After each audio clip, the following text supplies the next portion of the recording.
En el cruce Les Quatre Bras hay una docena de caravanas instaladas en un descampado. El frío es intenso en ese 23 de enero de 1910. Acababa de nacer un niño. Era de raza gitana. Se llamaría Jean, pero pronto lo llamaron Jeannot, después Iango y de apellido Reinhardt. Al día siguiente su padre lo inscribió al cercano pueblo de Liverchie.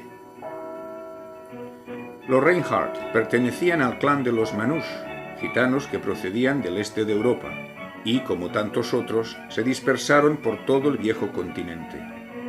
Su vida errante, sin destino fijo, sin patria ni nacionalidad, era el símbolo de la libertad que poseían, pagada con la discriminación de la sociedad occidental.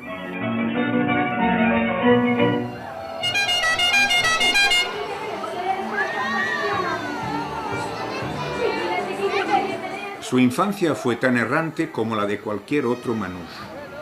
El ir y venir de las ferias, mercadillos y atracciones de barraca eran sus preferencias. Aprendió a leer, pero casi no consiguió escribir en toda su vida. Sin embargo, su predisposición para la música era sorprendente. Vivía rodeado de ella. Su padre era luthier y al mismo tiempo tocaba el piano, así como su tío, que también era músico. 2 años después de su nacimiento, su madre da a luz a su hermano Joseph, que sería guitarrista y estaría vinculado a Django en casi toda su carrera.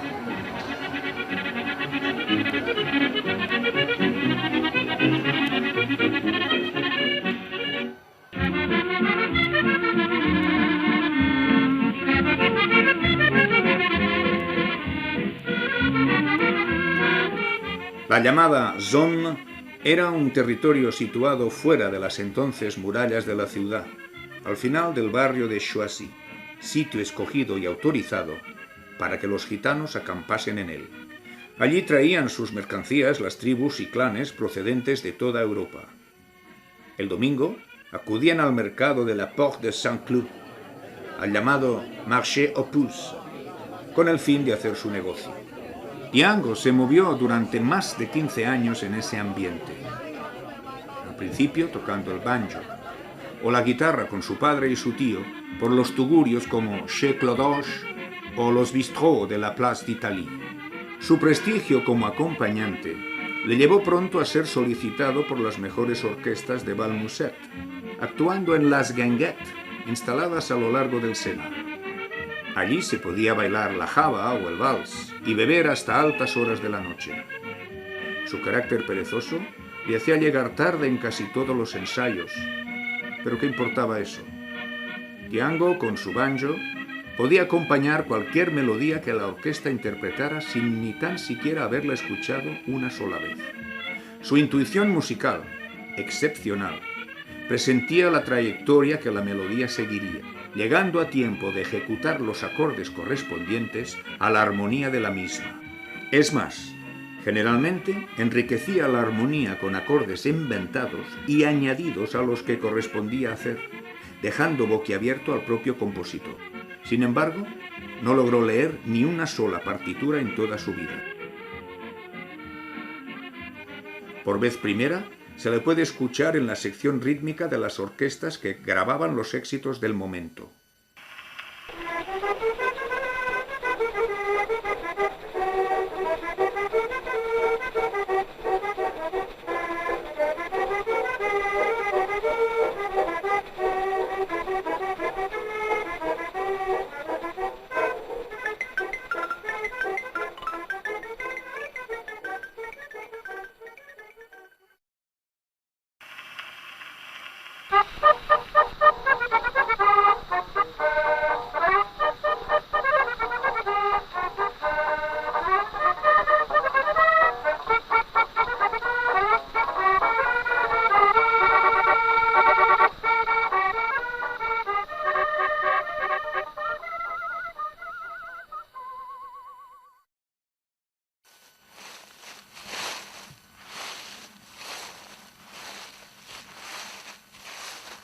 La noche anterior al día de Todos los Santos, llegó tarde a la caravana.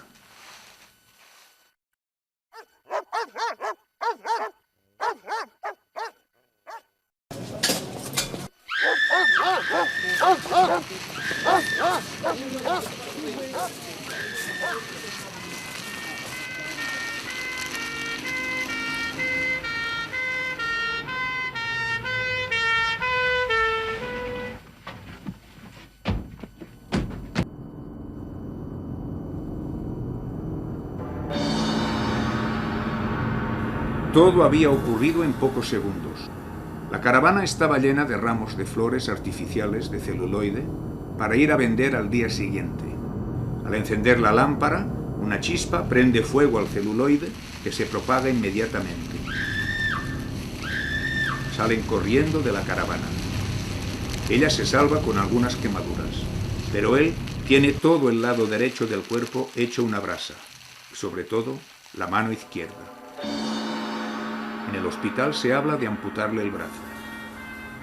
2 días después es trasladado al Hospital Saint-Louis, cuyos especialistas consiguen salvárselo. La recuperación le costará 18 meses.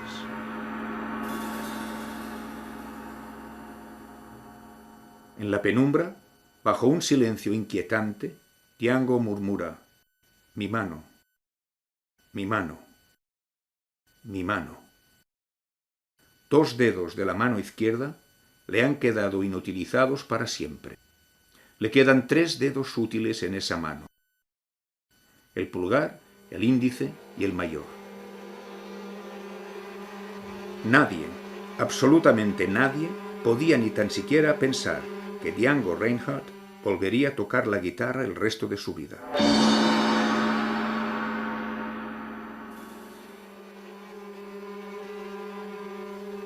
Un día le dice a su hermano: tráeme una guitarra. Este no responde y se va, estupefacto, pero le trae la guitarra. Hay que empezar de cero. Tiene que descubrir la manera de poder colocar los 3 dedos útiles de esa mano sobre las cuerdas, de forma que cubran el sonido de 5. Tiene que inventar una nueva técnica especial, única.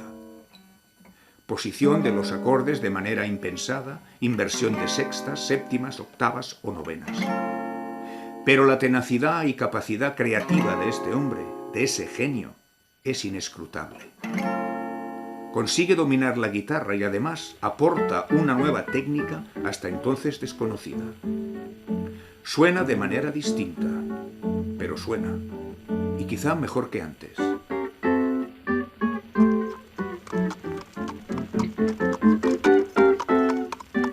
Si como músico hemos de reconocer que fue un genio, en su vida privada fue muy distinto. Abandona a su mujer con la que se había casado hacía 3 años y se interesa muy poco por su hijo, que tenía poco más de 1 año. Ahora lo que le interesa es la aventura de la guitarra, y con su hermano Joseph y su nueva mujer, Nagin, se van a descubrir el sur.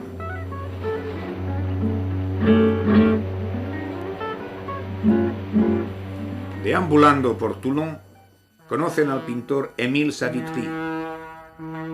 Este les invita a subir a su buhardilla para escuchar discos de música de jazz que ha traído recientemente de los Estados Unidos.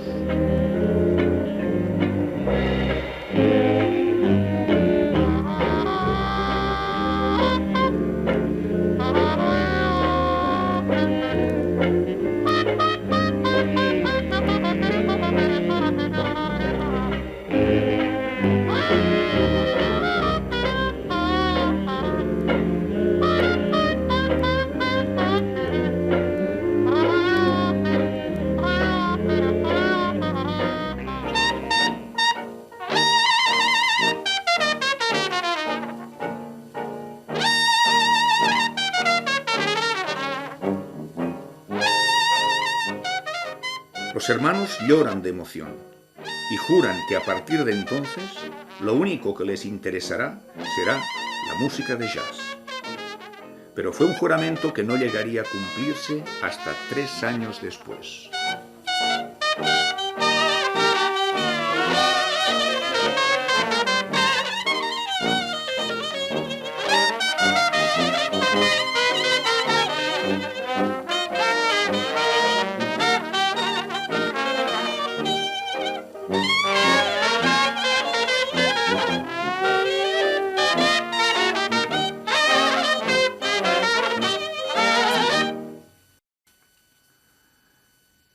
un rincón del estudio descubren pizarras del guitarrista Eddie Lang y el violinista Joe Venuti. Estos músicos de raza blanca tuvieron un éxito remarcable en Estados Unidos grabando varios discos juntos.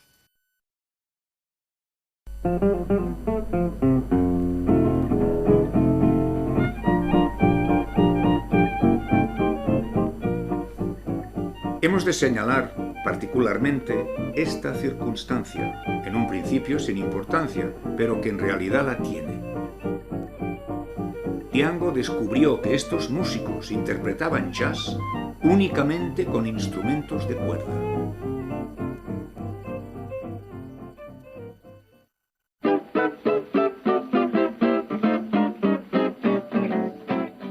Eddie Lang no fue jamás un gran intérprete de jazz, pero con su guitarra hizo los primeros intentos para elevar este instrumento a la categoría de solista.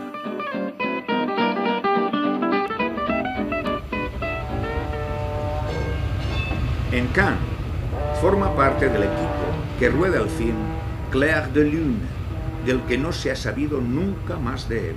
Los negativos han desaparecido.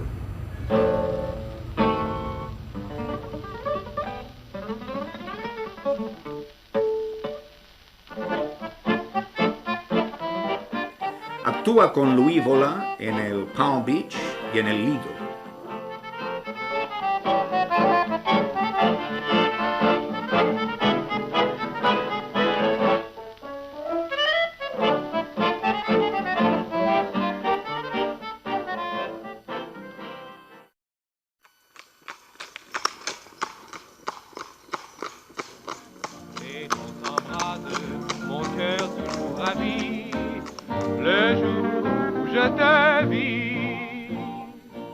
En París actúa en varias orquestas, pero lo más importante para él fue el haber conocido al cantante de moda Jean Sablon, con quien graba varios discos.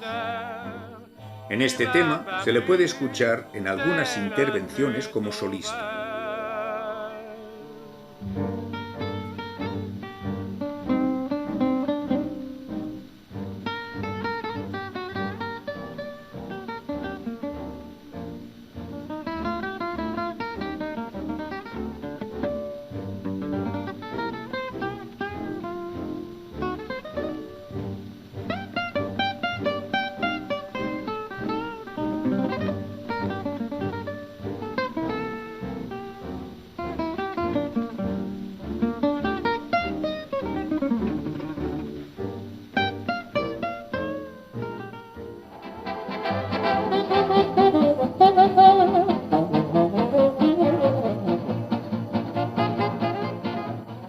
También conoce al violinista y director de orquesta Michel Varlop. La música de jazz procedente de América estaba invadiendo el viejo continente. Las orquestas que querían estar al día tenían que incorporar jazz en su repertorio, lo cual no era fácil. Michel Varlop consigue reunir un conjunto orquestal imitando las grandes formaciones americanas. Django Reinhardt forma parte de ella. En esta interpretación interviene como solista.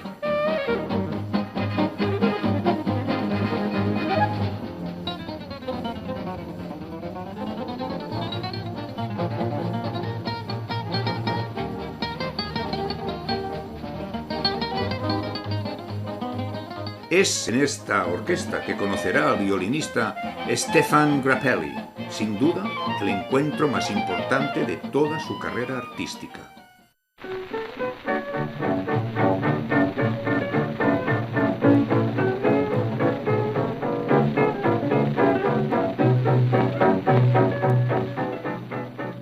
Precariamente, con un equipo de grabación privado de escasos medios, graba con su hermano Joseph a la guitarra rítmica y un bajista llamado Juan Fernández 3 temas de jazz muy conocidos en la época.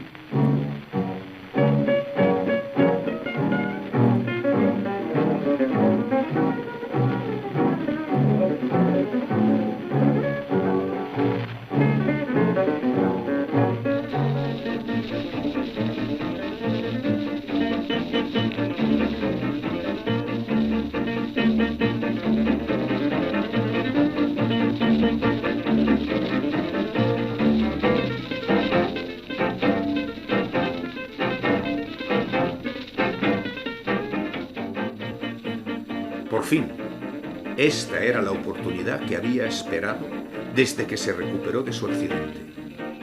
Ahora podía verter todas sus ideas sin trabas ni imposiciones, inventando e improvisando sin parar. Todo lo que se le ocurriera. Una explosión de creatividad.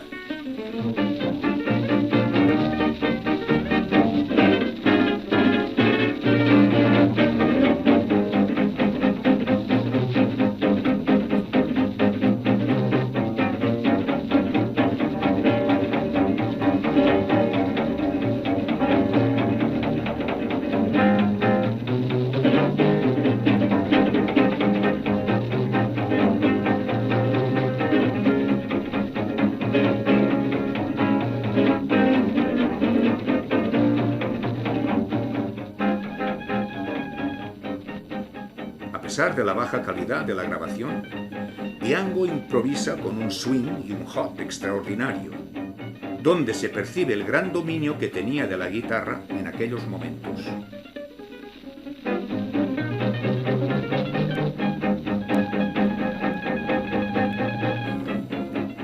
Quizás sean unas interpretaciones de factura un poco amateur, pero la sinceridad de que gozan no se repetirá en toda la historia de Django Reinhardt.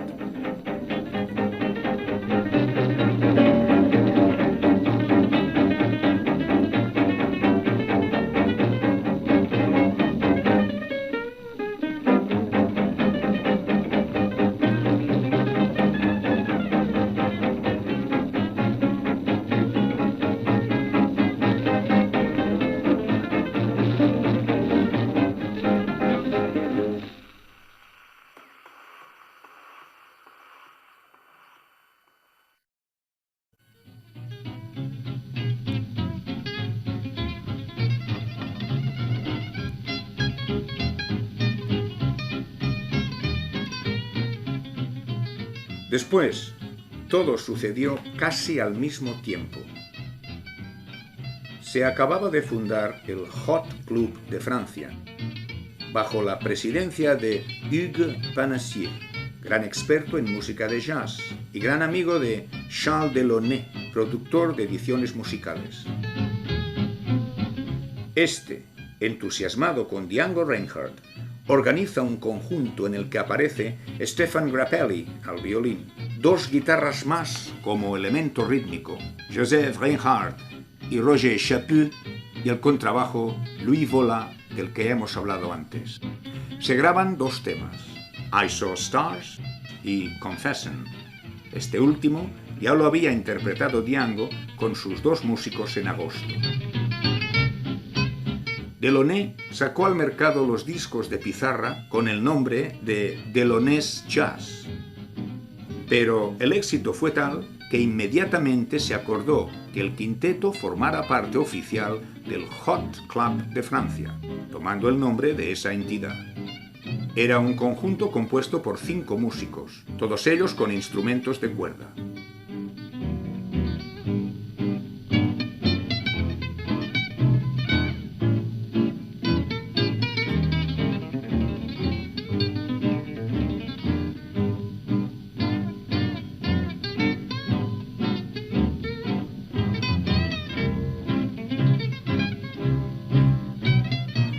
Desde un principio, el entendimiento musical entre Django y Grappelli fue casi perfecto.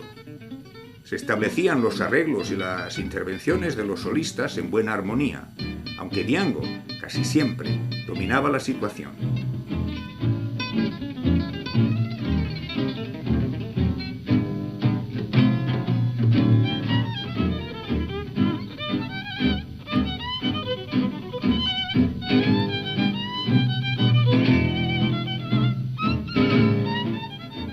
En diciembre de este mismo año se grabaron nuevos temas.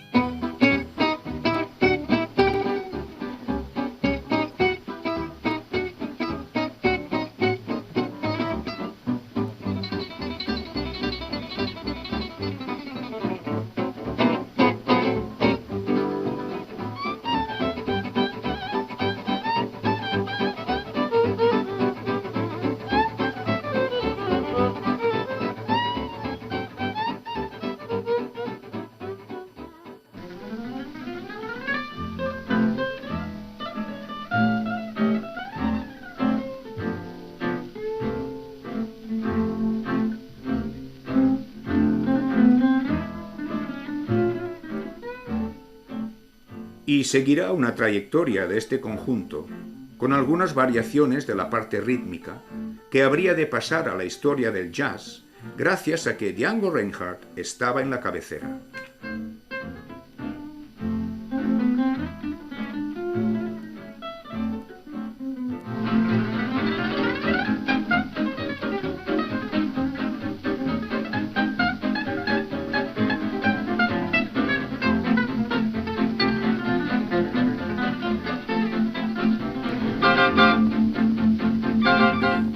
Django seguirá grabando y actuando con otros músicos y orquestas, pero a nosotros solo nos interesa en su plenitud de creación, en su libertad de expresión total.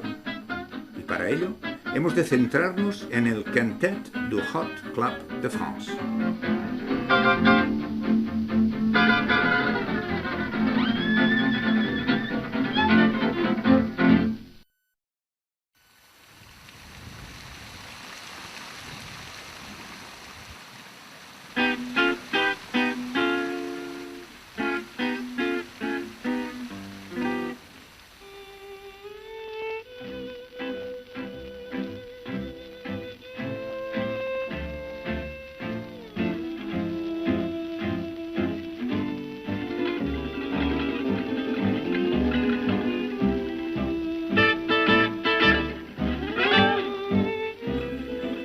Grappelli era muy distinto a Django, tanto en su manera de ser como en su comportamiento.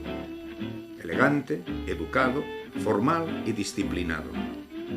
Había estudiado piano y violín en el conservatorio y dominaba este último instrumento de manera extraordinaria. Sin embargo, no era un creador nato como Django. En materia de jazz, se quedó con sus maestros, sobre todo con Eddie South, del que nos ocuparemos más adelante. Copió su estilo, su sonoridad e incluso su manera de construir las frases musicales, pero sus intervenciones eran excelentes. Eddie South fue el violinista de raza negra más importante de su época.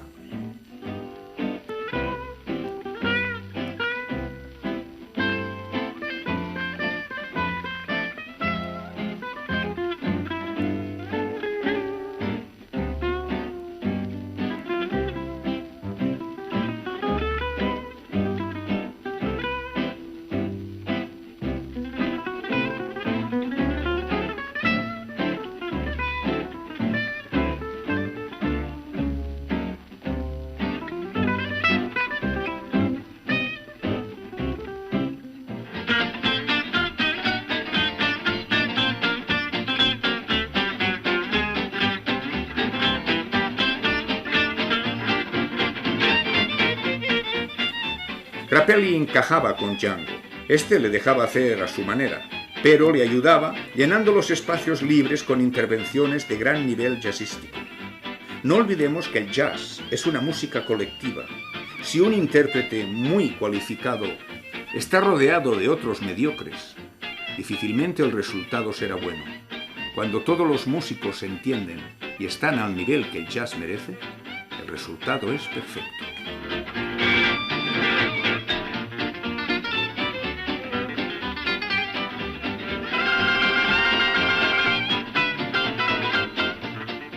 Mientras Grappelli hace su solo, casi siempre se puede seguir escuchando a Django. Su creación es constante, no se detiene.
1937 fue sin duda el año más prolífero en aciertos interpretativos del Quintet Hot Club de France.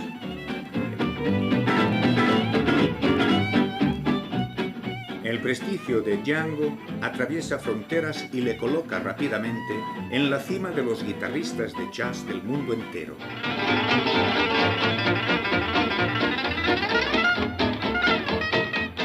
No era de raza negra, ni tan siquiera había estado jamás en Estados Unidos, patria de la música de jazz, pero dominaba su lenguaje como cualquiera de los grandes maestros.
Y en un alarde de virtuosismo interpreta este tema creado por él mismo.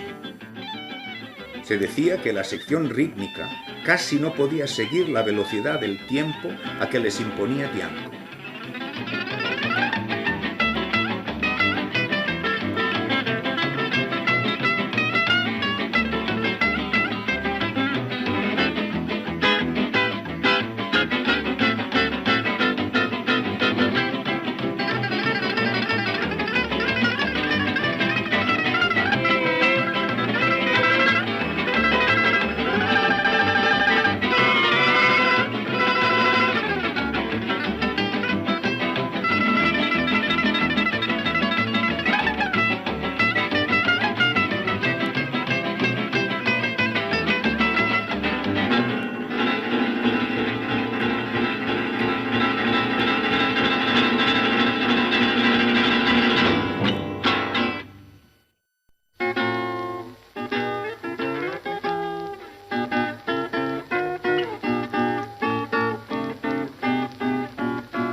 Los músicos de jazz norteamericanos se quedaban estupefactos al descubrir esa guitarra mágica, prodigiosa.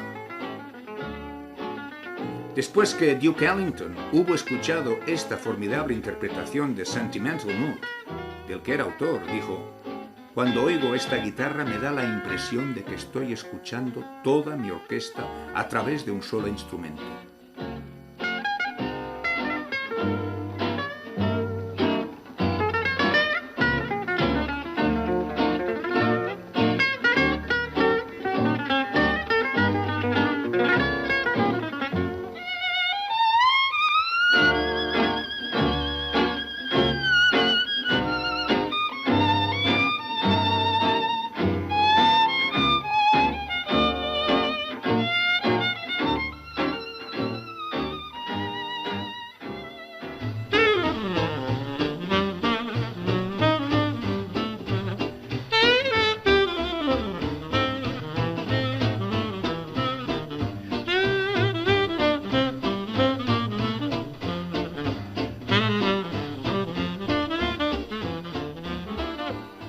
paso por París de una gran cantidad de músicos de jazz norteamericanos fue una oportunidad para que Django actuara con ellos.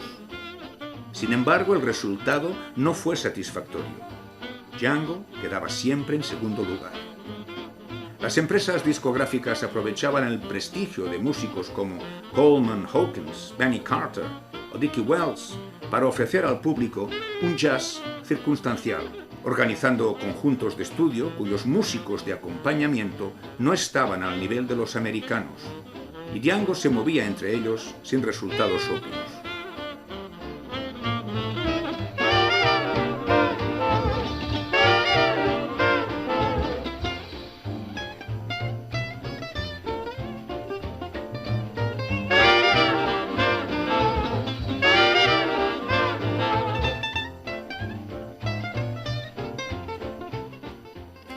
Pero el jazz en París estaba de moda. El Hot Club de France cambió de local, ahora en el número 14 de la Rue Chaptal, cerca de Pigalle. Entre los músicos más importantes que acudieron a su inauguración estaba Duke Ellington, quien conoció a Django.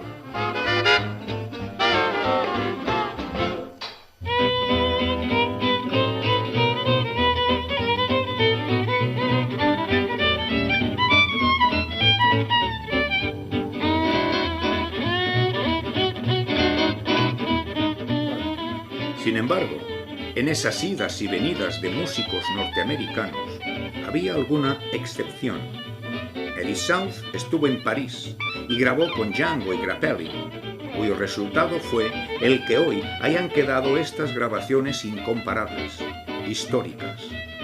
En este Sweet George Brown, Django, a pesar de actuar solo con Eddie South, viéndose obligado a cubrir la parte rítmica, el entendimiento con él es perfecto, como si dejara entender que este tándem era el equilibrio que él necesitaba.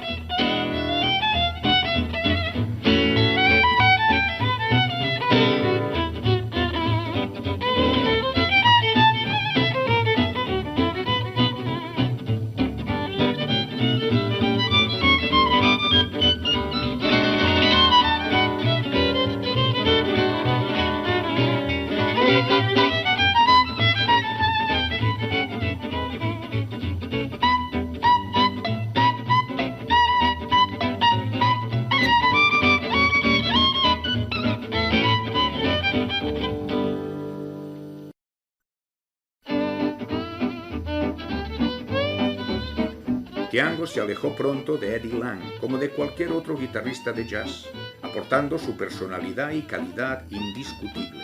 Pero Grappelli, como ya hemos dicho antes, siguió los pasos de Eddie South y no supo o no pudo moverse de ahí. En esta grabación se constata. Primer chorus Eddie South.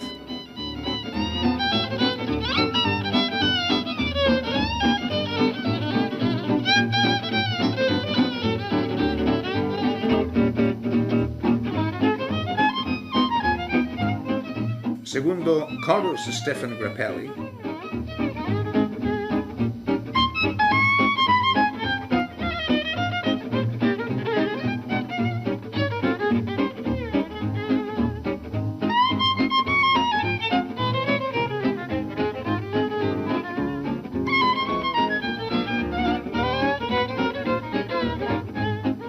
Y después se establece un diálogo musical casi difícil de descifrar.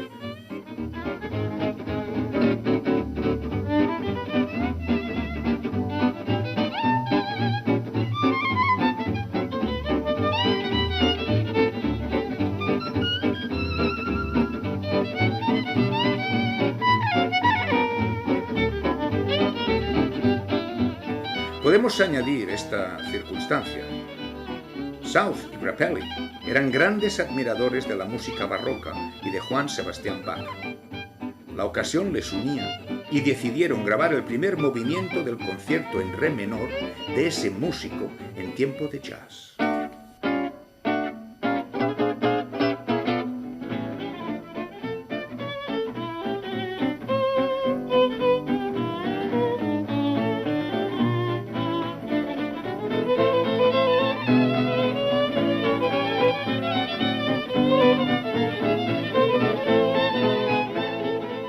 Se grabaron dos versiones. Nos quedamos con la segunda, cuyo jazz es más vigoroso y las improvisaciones mucho mejores, con un Django que cubre el ritmo de manera perfecta.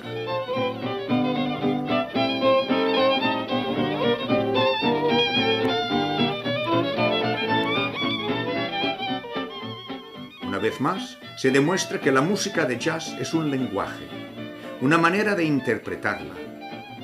La partitura es la base, pero el jazz está por encima. Lo es o no lo es, según se sepa hablar su idioma.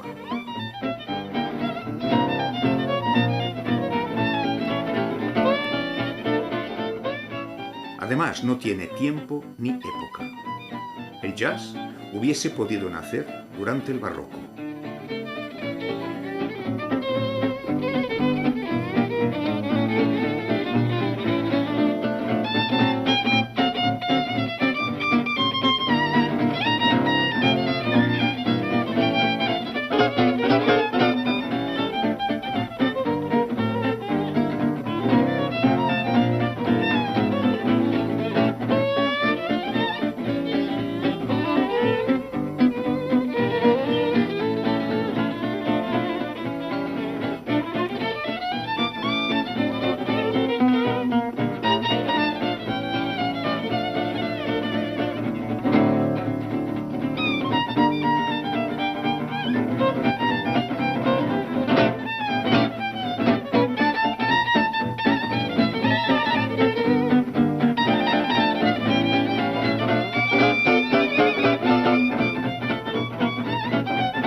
Casi todos los clanes gitanos tenían sus conjuntos y orquestas, e incluso algunos usaban y construían sus propios instrumentos.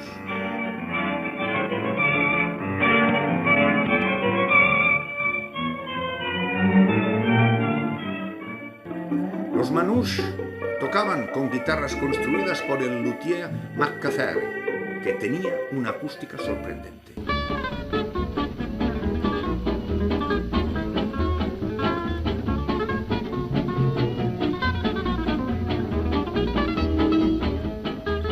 Los dos modelos más usados eran el de la abertura de la caja de resonancia en forma de medio arco y el de la forma oval.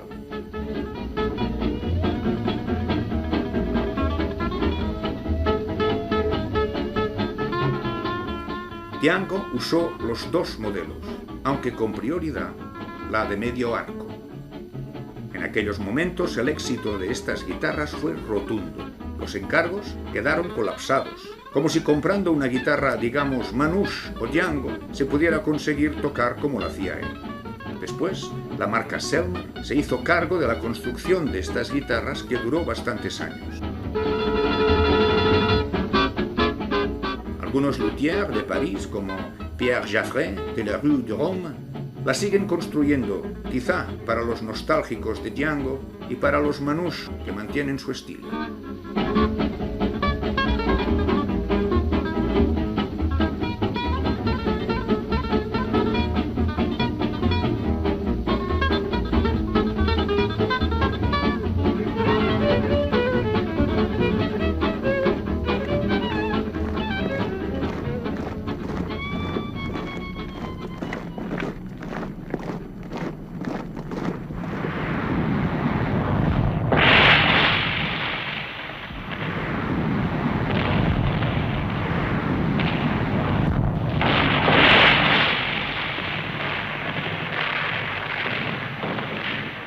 La Segunda Guerra Mundial hizo cambiar la faz del mundo, y con él, la del mundo del jazz.